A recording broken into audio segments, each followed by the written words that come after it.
What's up YouTube? This is your boy Mastache from Mastache Studios, and today we are going to talk about RAM on your PC or Macs. Doesn't matter what system you're running, it all has to do with the RAM you're running with.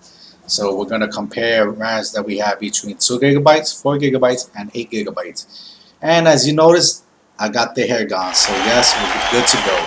So please do stick around and hope you enjoy the video. Thanks. Welcome engineers. So today, just now, not even 2 minutes ago, I just got my package in the mail. So I'm gonna open it up with you guys to see what's inside. See how we open this bad boy up. And had to hit the floor. Boom. Got some Vengeance Pro Series from Corsair, 8 gigabytes, running at 1866 megahertz. And of course, I had to get it in blue just so it could match with the PC. And we got the guy selling bread and sandwiches and everything else outside, so don't mind him. Yeah, we still do that over here in the islands. That's what makes us unique. Whatever you need, they'll go around your house and sell what you need. Your vegetables, food, fruits, drinks, whatever you need, they got them right there for you.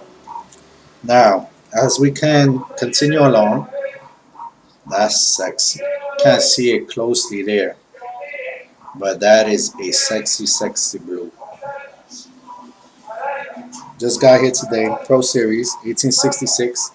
Now, what I'm gonna do is I'm gonna screenshot my whatchamacallit. It's like a gauge that reads out the RAM, see how much percentage is using. And what I'm gonna do is I'm gonna run different programs with each RAM, so you can see the difference on the gauges when it reads out when you're using the system or whatnot. So hopefully this test will run smooth. I don't know what the hell I'm doing. I'm just doing it just for shits and giggles, but hopefully you guys will like it. Okay, so right now, as you can see here, the random access memory is at 88%. Now this is with 2 gigs of RAM. And because the RAM is sitting so high, the CPU will have to make up whatever the RAM cannot do. So that's why you see it hitting at 48% right now. What happens is that this is an 8-core CPU running at 4 gigahertz. And since this is only 2 gigabytes of RAM, compared to 8 gigahertz running at 4 gigahertz each processor, what happens is once the RAM hits its limit, what it's going to do is going to push up the CPU more to make up the gain on what the RAM cannot.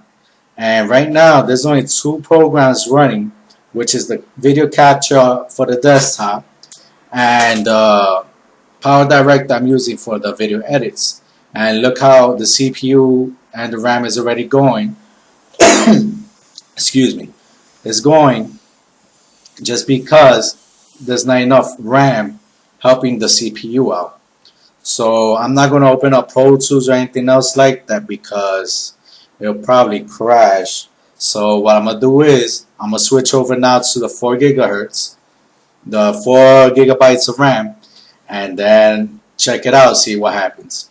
Alright, so right now I just put in the 4 gigabyte RAM inside the PC.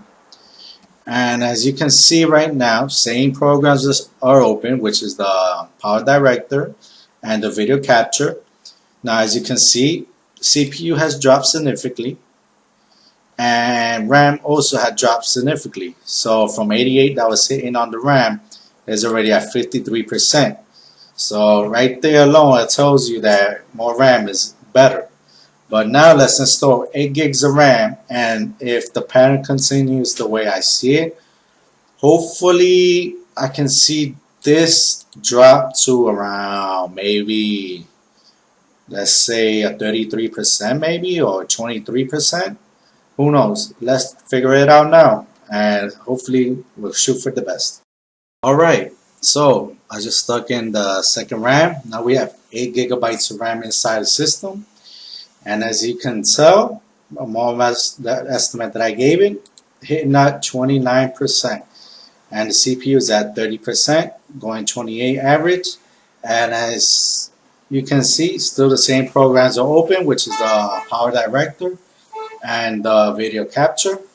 So for what I see, from 88% from 2 gigs of RAM to 29% with 8 gigs of RAM, that's a big jump in RAM usage. So with this alone, you can tell already that it's definitely worth the upgrades to put more RAM in the system. Now, hopefully, for what I see, for a future video, hopefully for next year or next month, whatever you want to choose to say first, I'll probably put in 8 more gigs of RAM and do an update on the video of the RAM to see how low would the CPU go what running these same programs. But hopefully it'll go that much lower, which means I can do more projects, add more stuff to it that won't take up RAM, and that way it was, everything will look smoother and much better of the quality. So hopefully this little idea, gives you like a way to think, to see what you should do with your system before you throw it away or anything. Because most of the time, your system is not messed up what you think it is. Most of the time, it probably needs an upgrade because you upgraded your system. For instance, you added more programs to record on, or more sophisticated programs that are more RAM hungry or CPU hungry, or simply because the plugins you're using are definitely CPU hungry and RAM hungry. So, upgrading your system before you actually throw it away is always a good idea. And I wish, like in the near future, I could get sponsored by somebody to get a UAD2 card or something like that to show off, that has built-in processors in them, which are always the best idea to go through, simply because instead of taking up your CPU from your computer, what it happens is it has built-in processors inside those PCI cards or the externals. There's also like TC electronic externals that have built-in processors in them. So, you could get them at 2-core, 1-core, 4-core, and the biggest one I've seen so far has been an 8-core. So think about all that space you're saving on your computer, and it'll prevent way less crashes in your system. But hopefully with this tutorial, you got an idea on the RAM, and hopefully I'll see you guys in the next video. Peace. Welcome, engineers.